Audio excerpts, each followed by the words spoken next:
Graça e paz, meus irmãos. Boa noite. Tudo bem com vocês? Estamos juntos para mais um dia de aprendizado por meio do programa Palavra Viva. Eu fico muito feliz por saber que vocês estão mais uma vez comigo para meditarmos na Palavra de Deus. Meu nome é Miqueias Alves e meu WhatsApp, para você que nos ouve, me mandar uma mensagem fazendo seu pedido de oração, é 12991925941. 12991925941. 12991925941. E as minhas redes sociais são no Facebook Miqueias Alves, no Instagram é @Miqueias Alves de Souza Cruz e no meu canal de YouTube é Miqueias Alves. Nos sigam lá, que temos conteúdo para vocês de qualidade.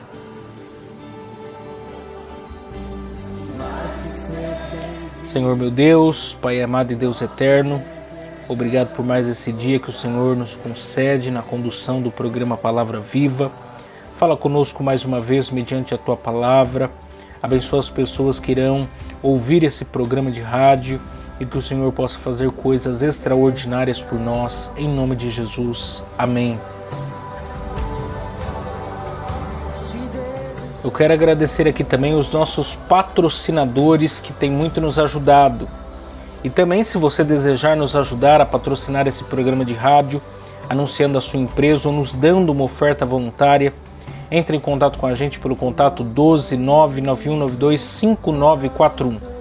12991925941. 12991925941.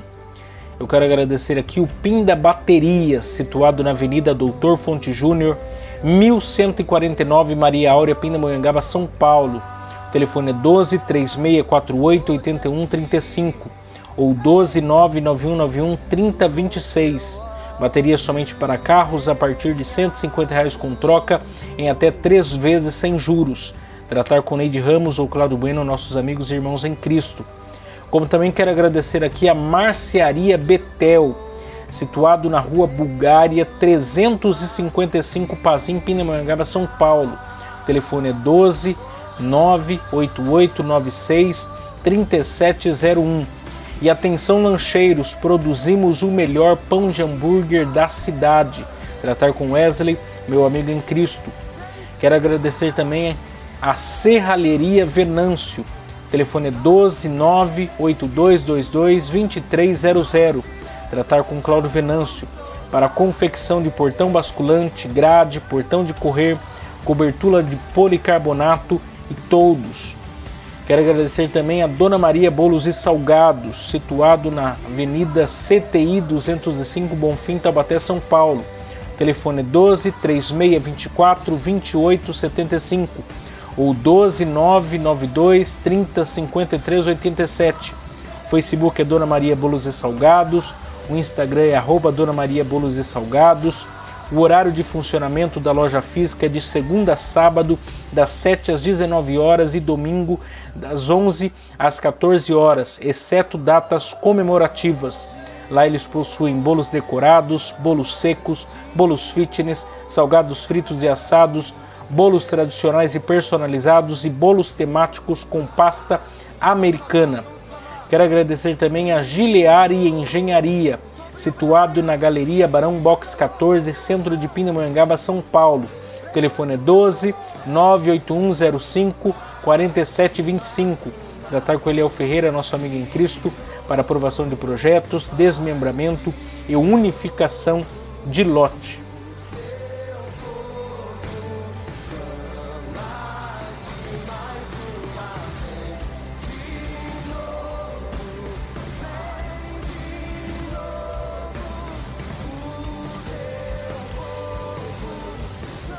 Hoje eu quero meditar com vocês na primeira parte da mensagem que tem por título Por que nós devemos ser santos? Por que nós devemos ser santos? E para isso eu quero ler com vocês o texto base dessa exposição que se encontra em Levítico, capítulo de número 20 e o versículo de número 26, que diz assim: E ser-me-eis santos, porque eu, o Senhor, sou santo, e separei-vos os povos para serdes meus. E ser-me-eis santos, porque eu, o Senhor, sou santo. E separei-vos os povos para serdes meus. Existem assuntos nas Escrituras que vêm cada vez mais sendo negligenciados. Hoje em dia, as temáticas de muitas mensagens já não buscam falar de assuntos inconvenientes aos ouvidos dos ouvintes. A maioria das mensagens pregadas hoje em dia tem por objetivo manter as pessoas acomodadas em suas vidas e práticas pecaminosas. O apelo, na maioria das vezes, é para as emoções das pessoas e não para a consciência delas. São mensagens sem muito conteúdo, sem muitos desdobramentos. É aquela sopa rala para tapar o buraco. Quando não se usa o tempo da exposição da palavra para se contar uma história, um testemunho, ou as últimas revelações espirituais bombásticas. E o povo acaba saindo da igreja sem que realmente tenha ouvido Deus falar por meio de sua santa palavra. A grande questão é que assuntos que são essenciais para o viver cristão estão sendo deixados de lado. Muitas vezes se pensa que mensagem boa é aquela que traz um assunto inédito. E isso também é bom. Mas a verdade é que o que é trivial também é fundamental. A verdade é que muitas vezes já estamos cauterizados quanto a certos assuntos, mas que na prática ainda não conseguimos aplicá-lo à nossa maneira de viver. Existem assuntos ao longo de toda a Escritura que sempre serão essenciais para o nosso desenvolvimento nessa terra até a vinda de Jesus. E um deles é sobre a nossa vida de santificação ao Senhor. O livro de Levítico é o livro das Escrituras que muitos têm terror. Muitos, na hora de ler a palavra de Deus, pulam a leitura desse livro porque julgam ser muito difícil de compreender. Mas a verdade é que esse livro é uma das maiores riquezas de toda a Escritura.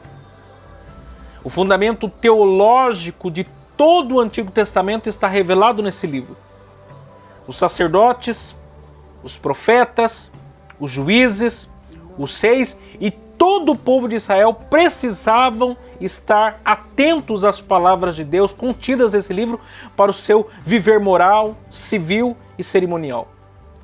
Uma vez que eles tinham somente um Deus, eles tinham que depender dele para liderá-los e abençoá-los em todas as áreas de sua vida, como por exemplo a vida militar, a vida agrícola, a vida médica, a política e a própria religião.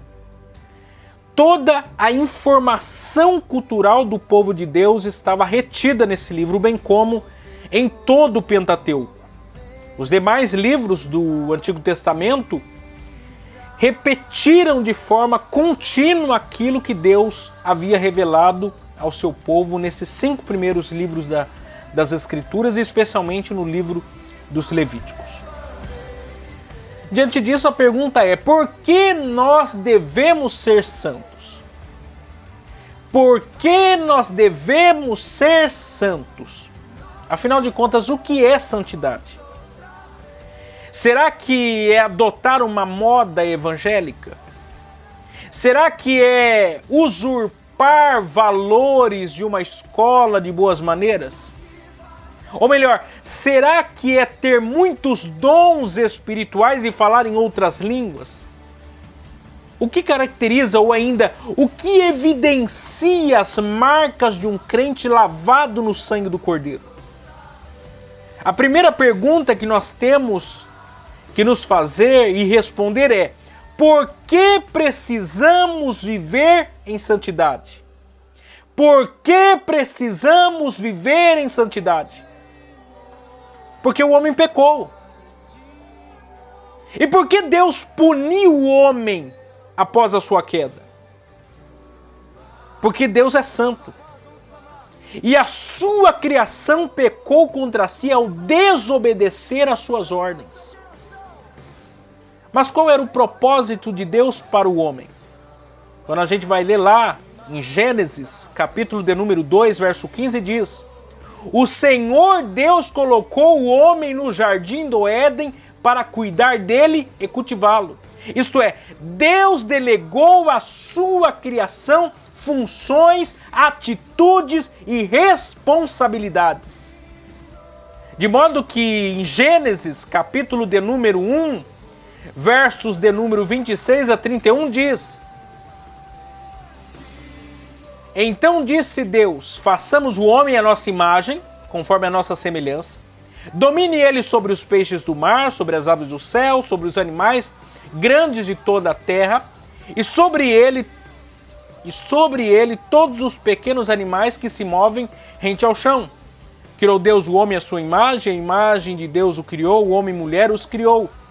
Deus os abençoou e lhes disse: sejam férteis e multipliquem-se, encham e subjuguem a terra, dominem sobre os peixes do mar, sobre as aves do céu e sobre todos os animais que se movem pela terra. Disse Deus: eis que lhes dou todas as plantas que nascem em toda a terra e produzem sementes, e todas as árvores que dão frutos com sementes. Elas servirão de alimento para vocês, e dou todos os vegetais como alimento a tudo o que tem em si fôlego de vida, a todos os animais da terra e todas as aves do céu e a todas as criaturas que se movem rente ao chão. E assim foi. E Deus viu tudo o que havia feito e tudo havia ficado muito bom. Passaram-se a tarde e a manhã e foi-se o sexto dia. A função do homem era muito clara. Não havia erro. Deus, em sua sabedoria, colocou cada coisa no seu devido lugar para o louvor da sua glória. Deus não fez o homem à imagem do macaco. Deus não fez o homem à imagem do mico-leão dourado. Deus não fez o homem à imagem do Monte Everest. Deus não fez o homem à imagem das cataratas do Niágara. Deus não fez o homem ainda à imagem do Corcovado ou do Pão de Açúcar. Não, Deus fez o homem à sua imagem e à sua semelhança. E não só isso, mas também fez um homem consciente.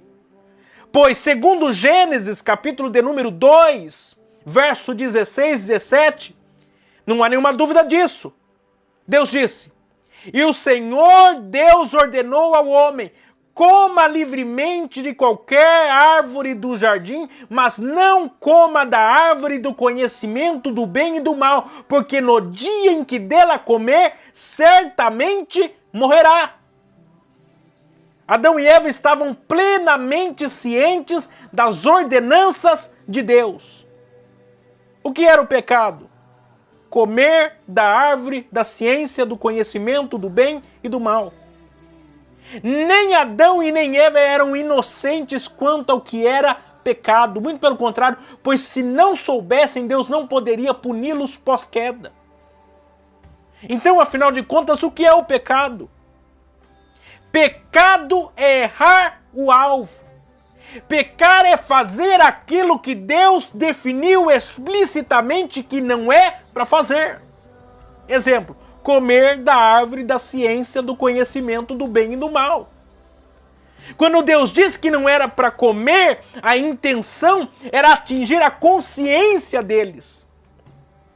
E com isso mostrar para eles que se desobedecessem a essa ordenança, iriam sofrer com as consequências intrínsecas às suas atitudes. Isso é, a morte. Afinal, pecado tem consequências graves. Contudo, vamos entender algumas coisas aqui a fim de raciocinarmos melhor. Tanto Adão como Eva eram santos, o que significa que eles não conheciam o pecado, a corrupção e a malícia em sua natureza. Então, pensando dessa forma, de onde nasceu o desejo, a cobiça e a intenção de comer o fruto proibido? Gênesis capítulo 3 nos dá a resposta. A Bíblia diz: ora, a serpente era o mais astuto de todos os animais selvagens que o Senhor Deus havia feito, ou tinha feito. Pois bem, quem era a serpente? Apocalipse, capítulo 12, versículo de número 9 responde: o grande dragão foi lançado fora. Ele é a antiga serpente chamada Diabo, ou Satanás, que engana o mundo todo. Ele e os seus anjos foram lançados à terra. Satanás é a serpente de Gênesis 3:1. O que significa que a serpente de Gênesis 3:1 não é e nem nunca foi literal. Por quê? Porque o pecado ainda não havia entrado no mundo. Sendo assim, toda a criação de Deus estava incólume, santa e pura. Dessa forma, em hipótese alguma, Satanás poderia possuir, por exemplo, algum ente da criação. Até porque o autor usa a figura da serpente por causa da sua astúcia. Ou seja, fazendo uma associação das características de um ente da criação a Satanás, que, a propósito, era um personagem desconhecido até aquele momento. Satanás era um personagem estranho ao jardim. Mas o que ele queria? Gênesis 3:1 continua e diz: e ela, a serpente, perguntou à mulher: foi isto mesmo que Deus disse? Não comam de nenhum fruto das árvores do jardim? Note que Satanás sabia da prescrição que Deus havia feito, mas por causa disso ele usa de sua astúcia para dialogar com a mulher e dizer a ela o que Deus não disse. A mulher respondeu: podemos comer do fruto das árvores do jardim. Mas Deus disse: não comam do fruto da árvore que está no meio do jardim, nem toquem nele. Do contrário, vocês morrerão. A resposta da mulher foi muito prudente e correspondia exatamente com aquilo que Deus havia dito a Adão. Ou seja, mais uma vez fica evidente que ambos sabiam bem o que era o pecado e o que ele causaria em suas vidas caso comessem do fruto proibido. Entretanto, vale a pena considerar aqui, uma vez que Adão e Eva eram santos e seus corações também eram santos, não havia nenhuma predisposição neles em pecar contra Deus. Isso mesmo possuindo o livre-arbítrio. Afinal, considerando a inteligência deles, eles bem sabiam que pecar era algo completamente desvantajoso. E o que eles ganhariam fazendo isso? Nada. Só desgraça de graça. No entanto, tendo em vista isso, Satanás vendeu a eles uma informação nova que acrescentava algo que eles desconheciam. Isto é, uma vantagem, uma ascensão, uma vitória além do horizonte. De modo que Satanás responde à mulher com as seguintes palavras: certamente não morrerão. Deus sabe que no dia que dele comerem, seus olhos se abrirão e vocês serão como Deus, conhecedores do bem e do mal. O que Satanás fez? Vendeu um produto. Que produto? Ser como Deus. E por que Adão e Eva cederam às palavras de Satanás? Porque Deus era a única pessoa que eles conheciam e poderiam almejar estar acima ou desejar ser igual. Satanás suscitou o desejo neles com algo que eles conheciam. No entanto, ao invés deles rejeitarem aquela fala e permanecerem crentes nas palavras de Deus, não, eles fizeram o contrário. Com isso, depois dessa revelação muito mais interessante do que a de Deus, a Bíblia diz: quando a mulher viu que a árvore parecia agradável ao palatar, era atraente aos olhos, e além disso, desejável para dela se obter discernimento, tomou do seu fruto, comeu e deu ao seu marido, que comeu também. Os olhos dos dois se abriram e perceberam que estavam nus. Então juntaram folhas de figueira para cobrir-se. Eva comeu e compartilhou com seu marido do fruto. Mas a pergunta é, será que Adão, quando comeu do fruto, não sabia de onde vinha? Lógico que sabia. Não é à toa que foi exatamente Adão o responsável em dar nomenclatura a tudo no jardim. Quando Adão comeu do fruto, comeu consciente do que estava comendo. Não existe desculpa para o erro deles. Pois mesmo sabendo do certo, preferiram dar ouvido à serpente. Naquele momento abriu-se um abismo entre Deus e toda a raça humana. O homem saiu da condição de santo para pecador, de justo para injusto, de amigo para inimigo de Deus. A natureza humana passou a ser desintegrada imediatamente à corrupção. E junto com o homem, toda a criação de Deus. O leite foi derramado. E a sentença de Deus era clara, a morte. O pecado subjugou o homem por causa de sua irresponsabilidade frente ao que Deus havia ordenado. Contudo, e agora? Como fica a situação do homem perante Deus? O pecado atingiu a gênese humana.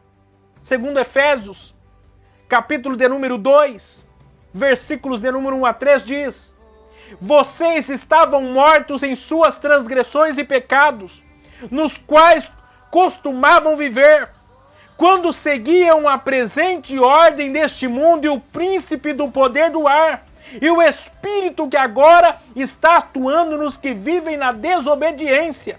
Anteriormente, todos nós também vivíamos entre eles, satisfazendo as vontades da nossa carne, seguindo os desejos e pensamentos. Como os outros, éramos por natureza merecedores da ira. O pecado nos encerrou nas mais densas trevas. O pecado não nos adoeceu, o pecado nos matou. O texto de Romanos, capítulo 3, versos de número 9 a 18, deixa absolutamente claro a realidade de um homem sem Deus. Nós necessitamos da manifestação da graça de Deus, pois sem ela estaríamos em estado de putrefação. O pecado nos mata. Paulo diz, pois o salário do pecado é a morte, mas o dom gratuito de Deus é a vida eterna em Cristo Jesus, nosso Senhor. O pecado não é um conceito cultural inventado pelo ser humano como alguns acreditam. O pecado é uma realidade da qual o ser humano sem Deus é escravo. A morte é apenas uma consequência desse male, mas o pior mesmo é o male. O pior não é as consequências do pecado, mas o próprio pecado em si. Deus advertiu Adão e Eva sobre o que era o pecado e as suas iminentes consequências, mas eles preferiram desobedecê-lo, subjugando toda a humanidade a esse mal. Agora alguém pode pensar, se fosse eu, faria diferente. Mentira. Adão, na verdade, sou eu e você. Nós não somos diferentes de Adão. Adão é a cabeça federal da raça humana. O que ele fez, nós também faríamos. Porque precisamos de santificação. Porque precisamos de uma vida de santidade. Porque sem ela nós nunca iríamos reatar a nossa amizade para com Deus. A santidade é a única maneira aceita de nós nos aproximarmos de Deus. É por essa razão que o próprio Deus se revelou ao mundo por meio da pessoa de seu Filho Jesus Cristo, aquele que seria o elo entre Deus e os homens. Não existe outra forma de Deus nos aceitar em sua presença novamente a não ser por meio do sangue purificador de Jesus. Deus não é apenas santo, mas justo, de modo que ele não poderia fazer vista grossa ao pecado do ser humano sem que ele também não o punisse e satisfazesse a sua justiça. Nós precisamos da santidade de Cristo na nossa vida. Nós precisamos nascer de novo. Que essa palavra fique em nosso coração nessa primeira parte. Amanhã estaremos de volta, se Deus assim nos permitir.